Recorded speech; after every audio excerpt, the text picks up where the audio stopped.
Bonjour à tous et bienvenue dans ce nouveau focus consacré au Yémen. Déjà plus de 3 ans de guerre et la mort de l'ancien président Saleh va-t-elle changer les choses?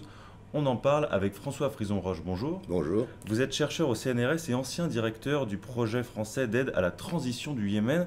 C'était entre 2012 et 2014. Racontez-nous déjà brièvement quelle était votre mission à ce moment-là. Sur place, j'étais en charge de suivre notamment les discussions à la conférence de dialogue national. Donc pendant 10 mois, j'ai accompagné les 565 représentants, j'allais dire, de l'élite yéménite pour aborder un certain nombre de sujets et éventuellement aboutir aux principes qui devaient présider à la rédaction de la future constitution yéménite. Et donc pendant 10 mois, j'ai donc travaillé avec tous ceux, des salafistes aux représentants des frères musulmans avec le parti Al-Islah ou des représentants du parti de Ali Abdallah Saleh. Donc voilà, je les ai tous rencontrés, j'ai discuté, négocié, essayé de convaincre sur un certain nombre de points qui m'apparaissaient comme essentiels quand on veut établir un certain équilibre dans un pays qui est par définition très instable. Et vous parlez dans les différents articles que vous écrivez sur le Yémen de plusieurs types de conflits. Est-ce que vous pouvez nous les répertorier, on va dire? Oui, moi j'en distingue au moins trois. Il y a d'abord un conflit intérieur, une guerre civile entre évidemment le président qui a été exclu, Ali Abdallah Saleh, et parce qu'il a été président pendant 33 ans, tout son réseau, tous ses affidés, ses tribus proches, plus ou moins proches, et qui sont, liés à lui par des accords divers et variés. Donc ça, c'est une première guerre, une guerre civile entre l'ancien président et une partie non négligeable de, finalement, la population yéménite, et puis les nouvelles autorités représentées par son vice-président, devenu président, l'actuel président Hadi, qui a essayé, mais vainement, manifestement, de pouvoir réorganiser le Yémen selon sa vision. Ça, c'est un premier conflit intérieur. Et au départ, c'était ce seul conflit intérieur qui existait. C'est devenu un conflit confessionnel, sunnite-chiite? Non, je pense qu'il n'y avait pas cette dimension. On essaye, nous, de réduire cela à toujours la confrontation entre sunnites et chiites. Mais au Yémen, ce n'est pas, au départ, quelque chose d'essentiel.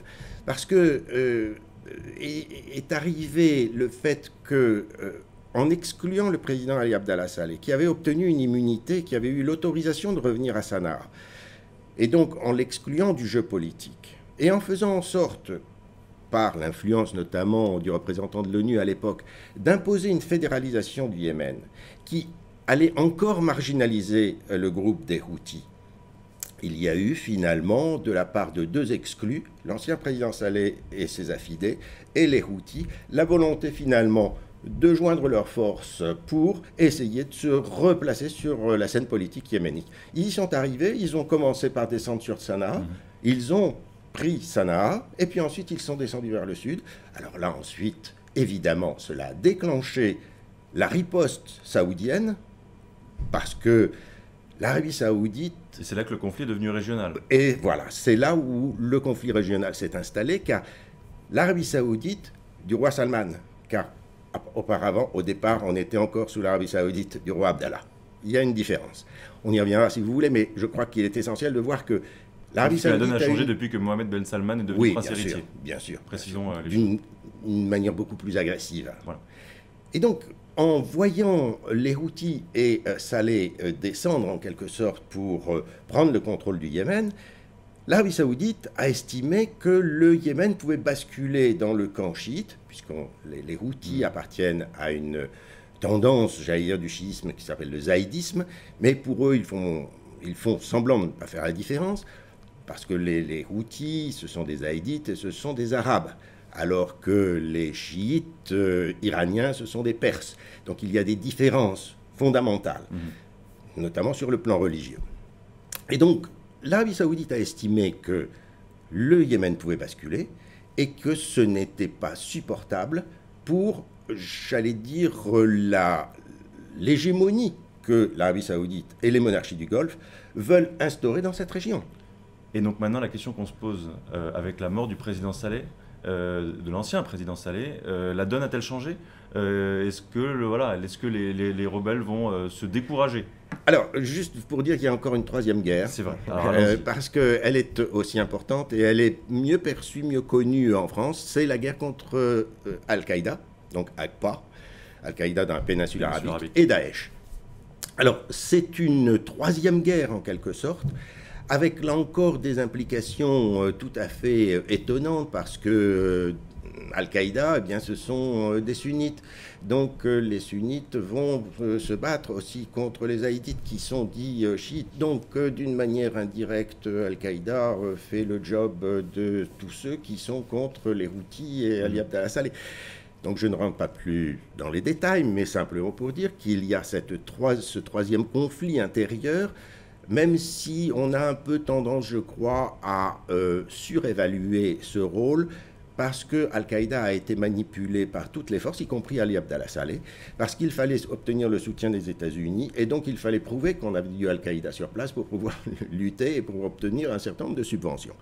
Daesh, c'est plus récent, c'est 2014, ce sont quelques milliers de personnes, mais dans le contexte, et notamment après cette guerre avec les blocus, avec les pénuries, quand vous offrez à une jeunesse désœuvrée à la fois des images de cette victoire, de ces victoires musulmanes, donc vous fournissez une cause, et puis que vous arrivez à donner $100 éventuellement à tous les combattants dans un pays touché par la famine, c'est beaucoup.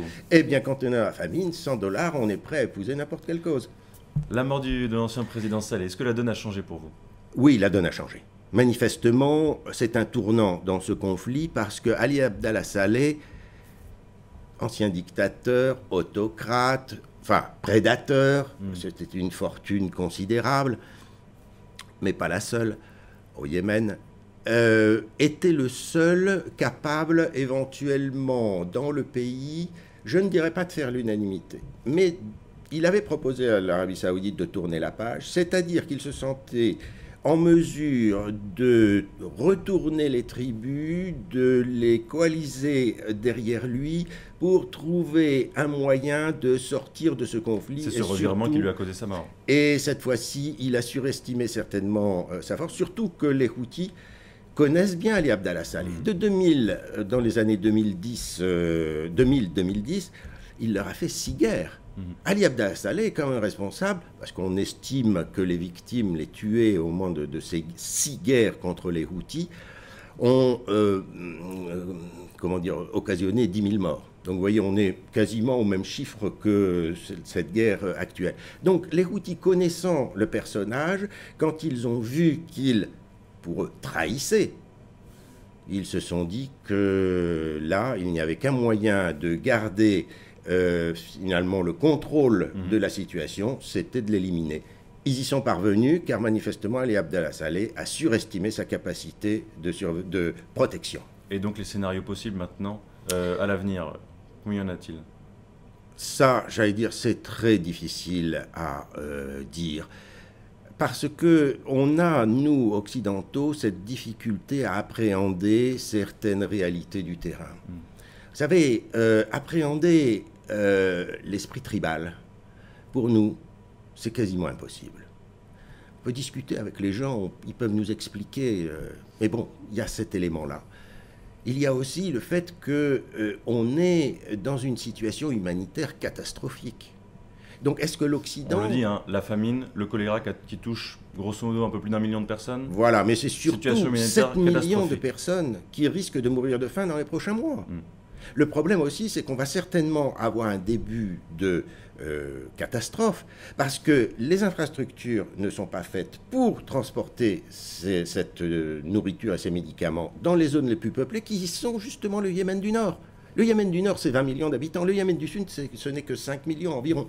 Je vous donne des chiffres qui sont contestables, certainement, parce qu'on ne connaît pas exactement la population. Voilà. L'ONU a-t-elle un rôle à jouer encore? L'ONU a joué un rôle au départ, dans les années 2010, quand j'étais au Yémen, juste après les accords de Riyad, que je qualifierais de néfaste.